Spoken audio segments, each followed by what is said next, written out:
할렐루야. 할렐루야. 아멘. 지난주 하나님은 모세에게 말씀하신 예배에 대한 율법을 통해 하나님 중심의 예배와 모든 삶이 예배가 되기를 우리에게 선포해 주셨습니다. 그리고 오늘 우리는 주님의 전에 다시 나아왔죠. 주님의 전에 다시 나아왔으며 하나님께 감사의 예배를 드리고 있습니다. 오늘 이 시간 우리의 마음과 자세는 달라져야 할 것입니다.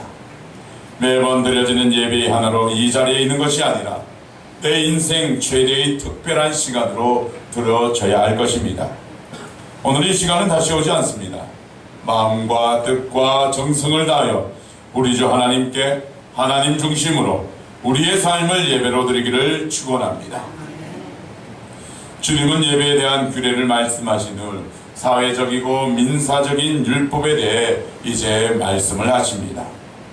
그 첫 번째 법규는 바로 종에 관한 법이지요. 하나님은 히브리 종을 사거나 데리고 있을 때 일어날 수 있는 여러 상황을 두고 어떻게 대처해야 할지를 알려주고 계십니다. 그런데 우리는 하나님께서 율법을 주신 이유가 감사를 위해 주셨다라고 알고 깨달았습니다.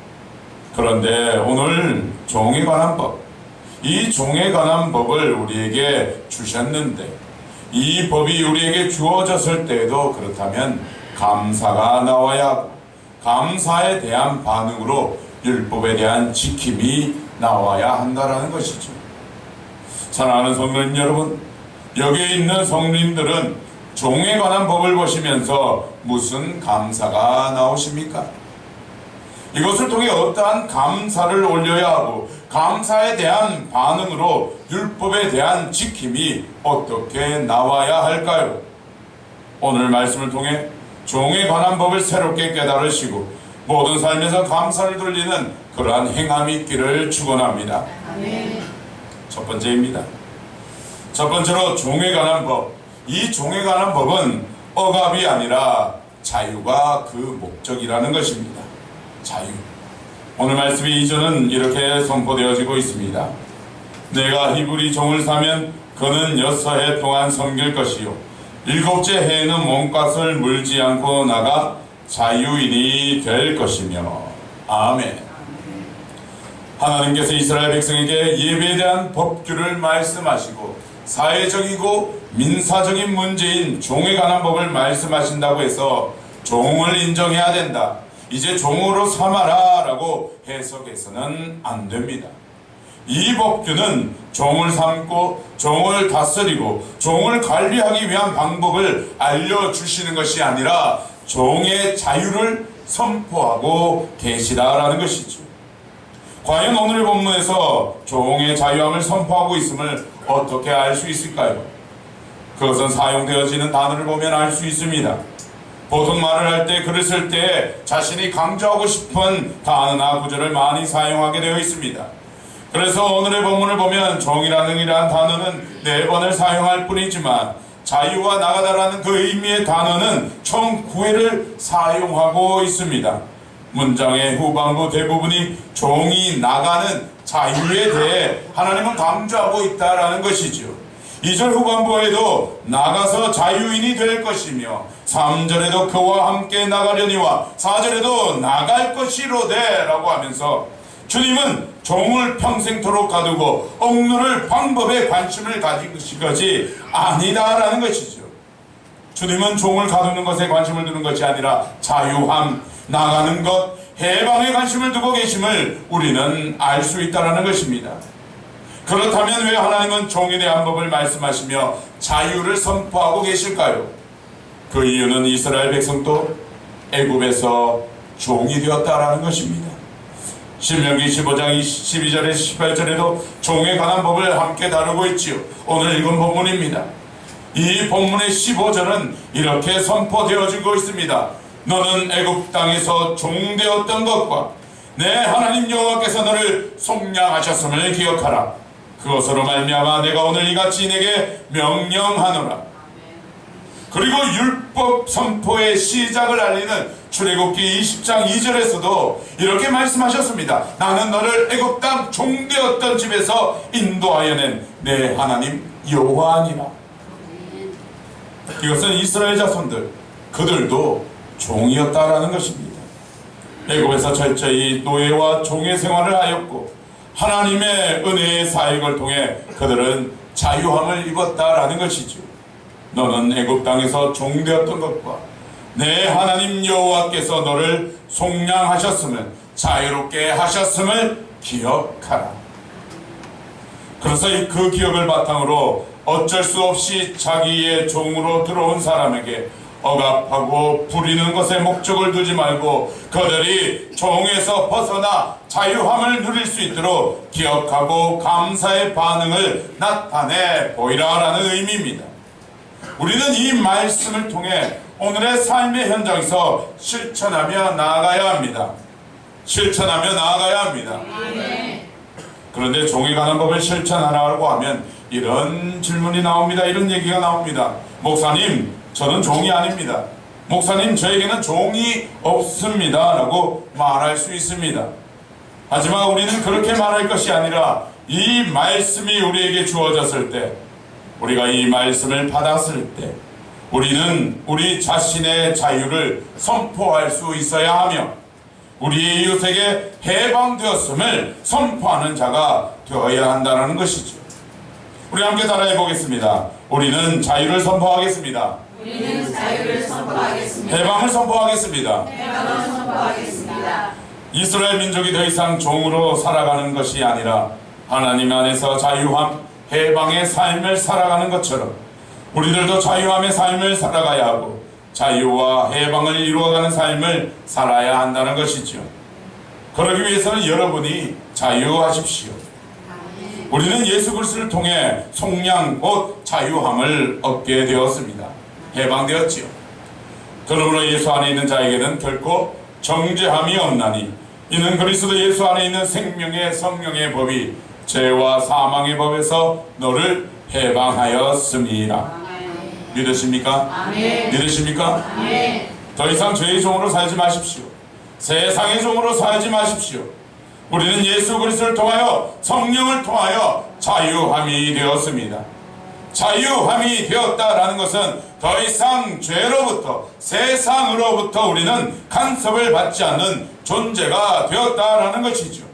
비록 우리가 세상 속에서 살아갈지라도 내가 그리스도와 함께 십자가에 못 박혔나니 그런즉 이제는 내가 사는 것이 아니요 오직 내 안에 그리스도께서 사시는 것이라. 이제 내가 육체 가운데 사는 것은 나를 사랑하사 나를 위하여 자기 자신을 버리신 하나님의 아들을 믿는 믿음 안에서 사는 것이라.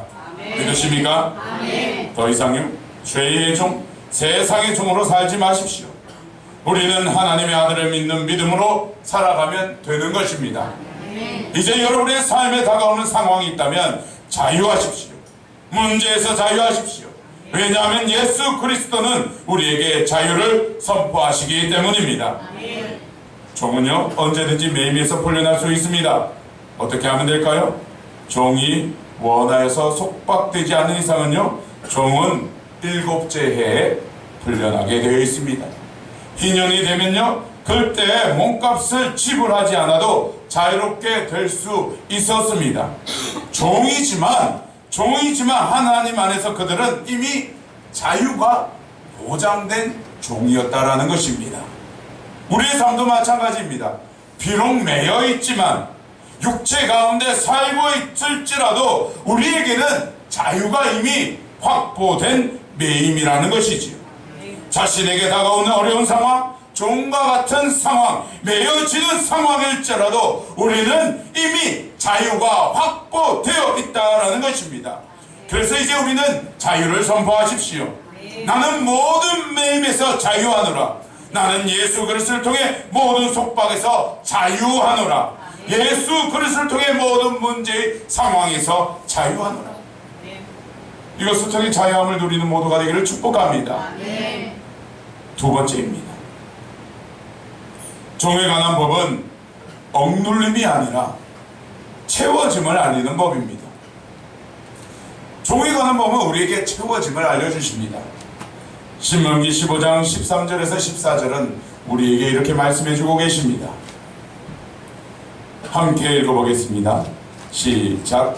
그를 놓아 자유하게 할 때에는 빈손으로 가게 하지 말고 내 양무리 중에서와 가장 마당에서와 포도주 틀에서 그에게 후히 줄지니 곧 내 하나님 여호와께서 내게 복을 주신 대로 그에게 줄지니라. 아멘. 종은 그냥 나갔습니까? 아닙니다. 종은 그냥 나가지 아니하였습니다. 하나님은 종을 빈손으로 내어 보내지 말라라고 말씀하셨습니다. 빈손으로 내어 보내지 말라고 해서 그가 가진 조금 떼어주라는 것이 아니라 후히 내어주라고 합니다. 풍성히 내어주라고 명령하십니다. 학자들은 이 본문을 두고 이렇게 해석합니다. 하나님께서 이스라엘 백성들이 애굽에서 나올 때 애굽 사람으로부터 무엇을 가지고 나왔습니까? 양과 소를 몰고 나왔으며 많은 은금 폐물을 원하는 대로 받아 나왔다라고 해석합니다. 그렇기 때문이라고 합니다. 즉 이스라엘 백성들도 자신들이 종되었던 애굽에서 나올 때 빈손으로 나오지 아니하였고 많은 채워짐을 경험했듯이 자신들의 종들을 빈손으로 내보내지 말라는 것이죠. 맞습니다. 하나님은 애굽에서 이스라엘 백성들이 유월절을 지내며 아주 급하게 애굽에서 나갈지라도 빈손으로 나가지 않게 하였습니다. 은금 폐물과 양과 소를 가지고 나가게끔 하셨지요. 하나님은 절대로 빈손으로 내보내지 아니하십니다. 그래서 이 선포는 두 가지로 해석될 수 있습니다. 먼저는 죄의 종으로 살아왔던 우리, 죄의 종, 세상의 종으로 살아왔던 우리도 예수 그리스도를 통하여 자유함을 입었기 때문에 우리도 더 이상 빈손이 아니다라는 것이죠. 따라해 보겠습니다. 우리도 빈손이 아니다. 여러분들은 빈손이 아닙니다. 우리가 세상으로부터 벗어나 하나님의 나라, 하나님의 권세 안으로 들어갔다고 하여서 우리에게 빈손으로 주어졌다라는 것이 아니다라는 것이죠. 세상은 우리에게 말합니다. 믿음 지키고 살아가면 손해본다. 믿음으로만 살아갈 수 있는 것이 아니다. 믿음보다는 융통성 있게 좀 살아가라. 적당히 타협해라. 그렇지 않으면 손해본다. 세상은 우리를 종에서 예수 그리스도의 자유함으로 결코 나가지 못하도록, 주님 안으로 나가지 못하도록 계속해서 세상은 우리의 빈손됨을 강조합니다. 세상을 떠나서는 너희는 빈손이 될 뿐이다. 하지만 아닙니다. 세상의 종으로 살아온 우리가 그리스도 안으로 들어갈 때에는 빈손이 아니라 풍성한 채워짐이 있다는 것을 우리는 기억해야 합니다. 나는 포도나무여 너희는 가지라. 그가 내 안에 내가 그 안에 거하면 사람이 열매를 많이 맺나니. 믿음을 굽히지 아니하고 세상에서 당당히 믿음대로 살아갈 때 예수님은 그 나무라는 딱 붙어있는 가지에게 살아갈 수 있는 세상의 것을 우리에게 후히 복내려 주신다라는 것이죠. 자유함을 입은 여기에 있는 모든 성도님들은 하나님 채우심이 있다는 것을, 하나님의 그 부어주시는 은혜가 있다는 것을 알고 누리시기를 소망합니다. 여러분은 더 이상 빈손이 아닙니다. 두 번째는요, 이런 의미가 있습니다. 어떤 의미가 있느냐? 우리도 후히 내어주어야 한다는 것입니다. 우리도 내어주어야 합니다. 속박당한 이들이 있다면, 매임에 놓여있는 이들이 있다면, 온 사방으로 에워싸여 어디에도 출구가 없는 종의 모습으로 살아가는 가족과 이웃이 있다면 우리는 그들에게 자유와 해방을 선포하며 후히 내어주는 베품이 있어야 한다는 것이죠. 따라해 보겠습니다. 내가 빈손이 아니듯 종의 삶을 사는 이에게 베풀자. 이스라엘 백성에게 하나님은 자신의 것을 내어주라고 말씀하셨습니다. 상전이 가지고 있는 것은 하나님께서 복을 주셨기 때문에 하나님께서 주신 대로 그에게 주라라고 말씀하십니다. 받은 대로 주어야 하는 것이지요. 이것이 감사의 표현입니다. 전 받은 것이 없어요, 저도 부족해요 라고 불평할 것이 아니라 이미 우리는 받았고 계속해서 받고 있음을 알고 감사해야 합니다. 감사를 표현해야 합니다. 종에 관한 법이 감사의 표현이 될 수 있는 결정적 이유가 바로 이것이다 라는 것이죠. 받은 대로 반응하는 것입니다. 우리는 하나님의 나라를 경험하고 있는 사람들입니다. 다시 한번 선포합니다. 우리는 하나님의 나라를 경험하고 있는 사람들입니다. 이미 하나님의 나라를 맛보면서 삶의 풀림을 경험하고 계시는 성도님들이 계십니다. 그렇다면요, 우리는 반응해야 합니다. 종에 대한 법, 종에 관한 법이 감사의 반응이 되는 것은 빈손으로 보내지 아니하고 후히 채워주는 나눔이 있기 때문이지요. 그래서 우리의 삶도 나눔의 삶, 채워줌의 삶이 되어야 합니다. 그렇다면 무엇을 나누어 줄까요? 첫 번째도 하나님의 나라를 나누어야 합니다. 하나님의 나라를 나눌 수 있어야 합니다. 내가 경험한 하나님의 나라, 죄악과 어둠의 나라에서 벗어나 하나님 나라에서 경험되어지는 맛봄을 우리 가족들과 이웃들에게 나눌 수 있어야 합니다. 두 번째는요, 사랑을 나누어야 합니다. 내 이웃을 내 몸과 같이 사랑하라는 말씀처럼 우리는 하나님께 받은 사랑을 가족과 이웃에게 나누어야 할 것입니다. 이러한 나눔에는 우리의 시간, 우리의 재물, 우리의 힘을 헌신해야 합니다. 내가 가지고 있는 것을 아끼지 아니하고 후히 나누고 베풀어 주어야 한다라는 것이지요. 예수 그리스도를 믿고 살아간다고 하면서 아직까지 나눔이 없다라면 우리는 빈손으로 내어보내는 악덕 상전과도 같이 되는 것입니다. 그냥 모른 채 하고 내쳐버린다면 우리도 악덕 상전이 되는 것이죠. 여기 있는 하나님의 자녀 여러분, 나누십시오. 베푸십시오. 후원도 하십시오. 하나님은 우리가 종되었던 것을 기억하고 예수 그리스도를 통해 해방되어 하나님의 백성으로 살아가는 은혜를 누리고 있으니 아직 종된 삶을 살아가는 이들에게 해방을 선포하고 나누어 주라라고 말씀하고 계십니다. 이제 말씀을 마치고자 합니다. 종에 대한 법은 두 가지 입장을 모두 대변하고 있습니다. 상전과 종. 상전과 종의 입장을 다 대변합니다. 종에게는 자유함에 대한 소망을 품고 자유를 선포하고 나아가야 하며, 상전에게는 종되었던 자신의 옛 삶을 기억하고 종에게 자유한 삶을 위해 빈손이 아니라 나눔의 체험이 있어야 한다는 것이죠. 종에 관한 법을 두고 입장은 두 가지지만 마지막 결국에는 한 가지로 자유함으로 만나게 됩니다. 사랑하는 성도님, 우리는 더 이상 종이 아닙니다. 종이 아닙니다. 종의 멍에를 매지 마십시오. 우리는 예수 그리스도를 통하여 헵시바와 뷸라가 되었습니다.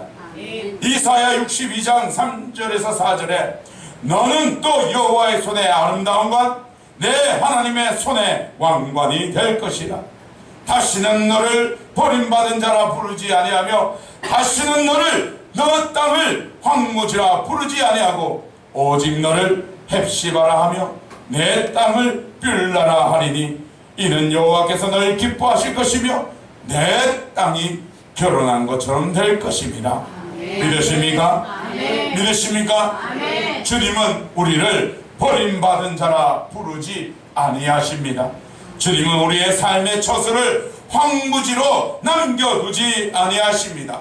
우리를 종에서 해방시켜 주시고 자유함을 주시며 우리를 하나님의 손의 왕관처럼 높이 들려 주십니다. 주님이 주시는 자유함을 통해 이번 한 주간 감사의 반응이 주님께 일어나 자유함을 누리고 자유를 선포하며 나눔과 베푼이 있는 복된 삶이 되기를 예수 그리스도 이름으로 축원합니다. 아멘. 기도드립니다.